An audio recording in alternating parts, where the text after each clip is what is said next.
अस्सलाम वालेकुम तमाम प्यारे देखने वाले व्यूवर्स को। आज मैं आप लोगों के साथ मज़ेदार मसालेदार भिंडी की रेसिपी शेयर करने वाली हूँ और ये बनानी बहुत ही आसान है और एक नए अंदाज में मैं आपको भिंडी का सालन बनाना सिखाऊंगी। लोगों से भिंडी का सालन ज़्यादातर लेसदार बनता है, लेकिन आज की वीडियो में एक सीक्रेट है जो मैं आपको बताऊंगी। आपने मेरी फुल वीडियो वॉच करनी है। भिंडी बनाने के लिए मैंने भिंडी ले ली थी आधा किलो और इसको मैंने अच्छी तरह धो के साफ़ करके और कटिंग कर लिया है और इसको मैंने थोड़ा खुश्क करने के बाद कटिंग किया है। गीली गीली भिंडी मैंने बिल्कुल नहीं कटिंग की। और आधा किलो ही मैंने प्याज लिया है, आधा किलो भिंडी ली है और आधा किलो ही मैंने इसमें प्याज ऐड करना है। इसको भी मैंने कटिंग कर लिया है। इसमें ज़्यादा मसाले नहीं जाने, बस चंद मसाले हैं। और सब्ज़ मिर्चें मैंने 4 से 5 वो कटिंग कर ली हैं। 2 बड़े साइज़ के मैंने टमाटर कटिंग कर लिए हैं और 1 प्याली मैंने ऑयल की ली है। बाकी जो है मैंने हाफ़ लीमू लिया है, हाफ़ लीमू मैंने कटिंग कर लिया है जो मैं इस पर निचोड़ूंगी। और 2 मैंने सब्ज़ मिर्चें ली हैं और धनिया मैंने चॉप किया है थोड़ा सा। और हस्बे ज़रूरत आपने नमक इसमें ऐड करना है और 1 टीस्पून मैंने इसमें सुरख मिर्च का ऐड करना है और सूखा धनिया 1 टीस्पून ऐड करना है और हाफ़ टी स्पून मैंने इसमें साबुत धनिया भी ऐड करना है। हाफ़ टी स्पून मैंने इसमें हल्दी का ऐड करना है। चलिए अब इसको बनाना शुरू करते हैं। एक चीज़ इसमें मैंने सीक्रेट रखी है जो मैंने स्टार्टिंग में भी बोला था, आपने ये मेरी वीडियो फुल वॉच करनी है और फिर मैं आपको बताऊंगी कि मैंने इसमें किया क्या है जिससे हमारी भिंडी जो है वो लेसदार नहीं बनी। ऑयल मैंने डाल लिया था और कढ़ाई में, उसके बाद मैंने भिंडियाँ जो थी कटिंग करके रखी थी वो मैंने इसमें ऐड की हैं और इसको मैं अच्छे से मिक्स करूँगी। एक दफ़ा मैंने सिर्फ चम्मच चलाना है इसमें ताकि इसमें ऑयल जो सारी भिंडियों को वो लग जाए। बार बार इसमें चम्मच बिल्कुल नहीं चलाना। जितनी मर्ज़ी लेसदार भिंडी होगी आपकी भिंडी, मजाल है कि मेरे तरीके से आप बनाएं तो आपकी भिंडी लेसदार बने सालन।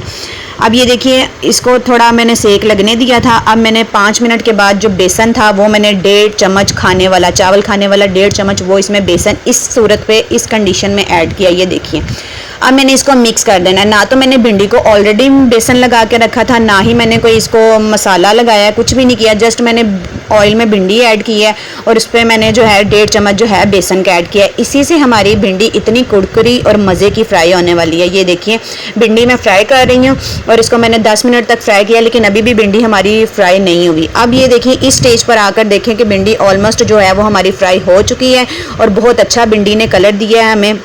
ये देखिए आपको नज़र आ रहा होगा। ये देखिए मैं आपको पकड़ के दिखाती हूँ, गर्म है काफ़ी लेकिन फिर भी मैं आपकी खातिर पकड़ ही लेती हूँ। ये देखिए भिंडी बिल्कुल सॉफ्ट भी है और कुरकुरी भी है और नरम भी हो गई है। अब इस स्टेज पे मैंने भिंडी जो है वो हमारी ब्राउन हो गई है। मैं इसको प्लेट में निकाल लूँगी बाहर और प्लेट में निकालने के बाद इसी ऑयल को हम ज़ाया नहीं करेंगे। इसी ऑयल में हमने जो प्याज कटिंग करके रखा हुआ था वो हम इसमें ऐड करेंगे। ये देखिए मैं भिंडी सारी जो है वो बाहर निकाल रही हूँ और इसको मैंने प्लेट में निकाल के बाहर साइड पर रख देना है। बहुत ही मज़ेदार ये भिंडी का सालन बनने वाला है। ठीक है, ये देखिए अब मैंने उसी ऑयल में प्याज जो है वो डाल दिया है और मैंने इसको फ्राई करना है। इसको प्याज को हमने हल्का लाइट ब्राउन रखना है, सॉफ्ट होने देना है। इसको ज़्यादा ब्राउन बिल्कुल कलर नहीं देना। भिंडी में प्याज को ज़्यादा ब्राउन नहीं करते फिर भिंडी का सालन का जायका वैसा नहीं रहता। ये देखिए मैं इसको, ये देखें, ये देखो कितना खूबसूरत लाइट ब्राउन सा कलर आ रहा है और प्याज जो है वो हमारा सॉफ्ट हो रहा है। ये देखें आपने ये मेरी रेसिपी ज़रूर ट्राई करनी है और मुझे कमेंट्स में बताना है कि आपको ये रेसिपी कैसी लगी है।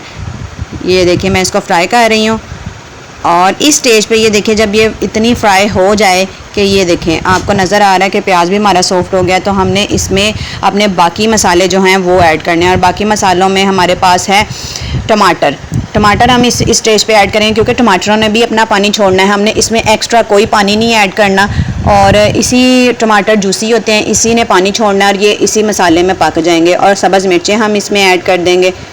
जो लोग भिंडी का सालन पसंद नहीं करते कि भिंडी लेसदार सालन बनता है तो उनको आप इस तरीके से भिंडी का सालन बना के दिखाइए और वो ज़रूर आपका सालन जो है पका हुआ आपके हाथों का खाएंगे इंशाल्लाह। अब ये देखिए मैंने वो जो बाकी मसाले स्पाइसेस थे, नमक, मिर्च, हल्दी और सूखा धनिया और साबुत धनिया, वो भी मैंने इसमें ऐड कर दिया। मैंने इसको अच्छे से मिक्स कर लेना है। इसको मैं 5 मिनट के लिए फ्राई करूँगी।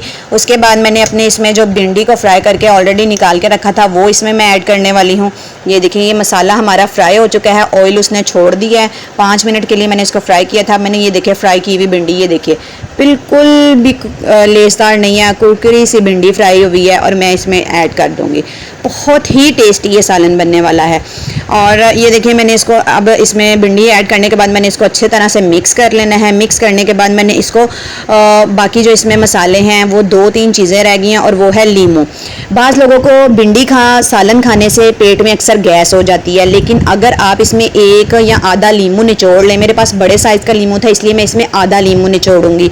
तो इसके ऊपर लास्ट पे जब खाना आपका रेडी हो जाए तो आपने इसमें अपनी भिंडी वाले सालन में लीमू निचोड़ लेना है, जिससे आपका सालन हाशमेदार बन जाएगा, कोई भी इशू नहीं होगा और बड़ी मज़ेदार और टेस्टी आपका भिंडी का सालन बनने वाला है। ये देखिए मैं स्टेज पे जो है लीमू निचोड़ दिया मैंने।